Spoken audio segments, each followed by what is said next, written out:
প্রশংসা কুড়াচ্ছে ঈদে মুক্তিপ্রাপ্ত সিনেমা এশা মার্ডার কর্মফল। মঙ্গলবার সন্ধ্যায় স্টার সিনেপ্লেক্সে অনুষ্ঠিত হয়েছে সিনেমাটির স্পেশাল শো। এদিন সিনেমাটির কলাকুশলী সহ অন্যান্য তারকারাও হাজির হয়েছিলেন প্রেক্ষাগৃহে। স্পেশাল শোতে সিনেমা দেখা শেষে এশা মার্ডার কর্মফলের প্রশংসা করেন বিনোদন জগতের তারকারা। সিনেমাটির কেন্দ্রীয় চরিত্রে অভিনয় করেছেন বাঁধন। সিনেমা দেখে দর্শক এবং ভক্তদের ভালোবাসায় মুগ্ধ অভিনেত্রী। অন্যদিকে নাম ভূমিকায় দেখা গেছে পূজা এগনেস ক্রুজকে। দর্শকদের উচ্ছ্বাস দেখে তিনি সহ সিনেমাটির অন্য কলাকুশলীরাও কৃতজ্ঞতা প্রকাশ করেছেন।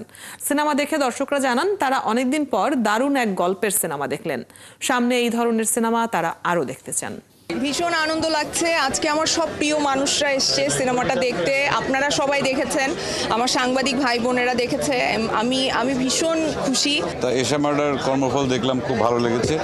সোসাইটির জন্য অনেক শিক্ষামূলক একটি গল্প। মিশা ভাই মানে আমার বাবার চরিত্রে অভিনয় করেছেন, ওনার পাশে কাজ করতে পেরে আমি যতটুকু শিখেছি এটা আসলে অনেক বড় প্রাপ্তি। অ্যাক্টর হিসেবে পারফর্ম করতে পারা এবং মানুষ সেটা ভালোবাসতে পারছে, এর থেকে বড় অনুভূতি বা প্রাপ্তি আর কিচ্ছু নেই। খুবই ভালো ছিল। এই প্রথম আমরা দেখলাম যে বাংলাদেশে একজন লেডি ডিটেকটিভ যে একটা মার্ডার মিস্ট্রি ডিল করছে।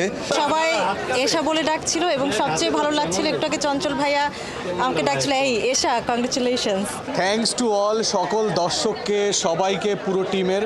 ওরা আসলে দুজনই এটার কাস্টিং করেছিল।